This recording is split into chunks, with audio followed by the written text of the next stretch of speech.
1.5 करोड़ अरबी ऐसे हैं जिनकी जुबान बाई बर्थ अरबिक है, लेकिन वो क्रिश्चियन नहीं, हिदायत मिली आज तक नहीं मिली भी उनकी जुबान के अंदर है। अजमियों को अल्लाह ने हिदायत दे दी। हदीस की सारी किताबें आपको जो जितनी मेन स्ट्रीम की हैं सब नॉन अरबिक लोग हैं। इमाम बुखारी जो है वो रशिया के रहने वाले थे, इमाम मुस्लिम ईरान के रहने वाले, आज भी निशापुर जगह है। इमाम तिरमिज़ी अबू दाऊद अफगानिस्तान से, अंदाजा करें आप, ये सब लोग यानी नॉन अरबिक है और अल्लाह ने इनके जरिए काम किया, बात पूरी हुई है। तो नबी सल्लल्लाहु अलैहि वसल्लम ने ये बात मनवा दी। इस कॉन्टेक्स्ट में एक और हदीस भी है सही बुखारी में कि क़यामत वाले दिन नूह अलैहिस्सलाम की कौम ये कहेगी कि हमारे पैगंबर ने हम तक तौहीद की बात पहुंचाई नहीं, वो इनकार कर देगी। अज़ाब देख के ये हालत होगी कि वो कहेंगे चलो ये भी एक बहाना करके देख लें, ठीक है। लेकिन फिर बुखारी के अल्फाज हैं कि नबी सल्लल्लाहु अलैहि वसल्लम कहते हैं कि हजरत नूह अलैहिस्सलाम के हक में मेरी उम्मत गवाही देगी कि नूह अलैहिस्सलाम ने पैगाम पहुंचा दिया था। क्योंकि कुरान में तो हजरत नूह अलैहिस्सलाम का जिक्र कितने शद्दोमद के साथ है। सूरतुल अराफ में भी पहली जो तफसील है वो हजरत नूह अलैहिस्सलाम की आएगी कि उन्होंने कितनी मेहनत के साथ। फिर सूरह नूह में तो क्या सोजो गुदाज है।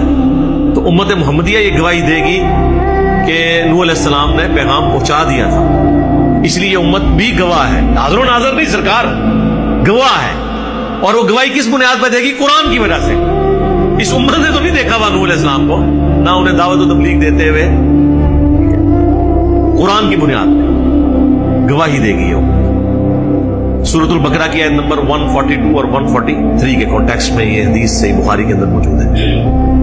तो अंबिया इकराम का भी हिसाब होना है और उनके मानने वालों का भी।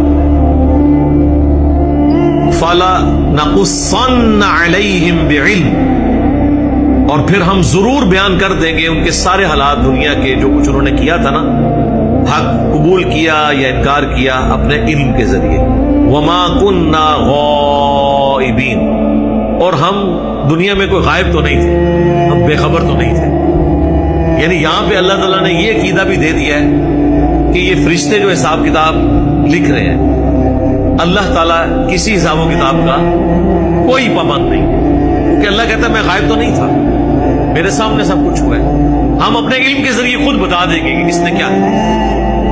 और ये सबसे खतरनाक मामला है। कोई शख्स फरिश्तों को भी धोखा दे रहे, अल्लाह को धोखा नहीं दे सकता। फरिश्ते हमारे दिल का हाल नहीं जानते, इल्ला ये कि अल्लाह कभी मुत्तला कर। इसीलिए वो मुस्लिम शरीफ में आता है ना कि क़यामत वाले दिन एक सही को, एक शहीद को और एक गनी यानी एक शख्स कुरान के आलिम को बुलाया जाएगा। अब इससे बड़ी कोई नेकी नहीं हो सकती कि कुरान सीखने और सिखाने वाला, अल्लाह की राह में जान देने वाला और अल्लाह की राह में माल खर्च करने वाला, एक एक को अल्लाह ताला नेकियां गिनवाएगा जो अल्लाह ताला ने उनके साथ नेमतें दी थी। उसके अगेंस्ट पूछेगा तुमने क्या नेकियां की, इसके अगेंस्ट शहीद कहेगा या अल्लाह जान दे दी। इससे बड़ी कोई चीज हो सकती थी? अल्लाह फरमाएगा जान इसलिए दी कि लोग तुझे बहादुर कहें और दुनिया में तेरी तारीफ हो गई, अब मेरे हाथ तेरे लिए कुछ नहीं, औंधा मुंह करके जहन्नम में। सखी कहेगा मैंने कोई मौका नहीं जाने दिया, जहां जहां तूने हुक्म दिया मैंने खर्च किया। अल्लाह फरमाएगा इसलिए खर्च किया कि लोग तेरी तारीफ करें और दुनिया में तुझे अजर मिल चुका है, यही तेरा अजर था। औंधा मुंह करके जहन्नम में। कुरान का कारी कहेगा, यानी आपके रहीमहुल्लाह मुद्दा जिल्लुहु दामत बरकातुहु आलिया शेखुल कुरान, ठीक है, उस्ताजुल उलमा, या अल्लाह हमने तो कुरान सीखा और सिखाया। अल्लाह फरमाएगा इसलिए ताकि लोग तुम्हें बड़ा अल्लामा कहें, तुम्हारी तारीफ करें।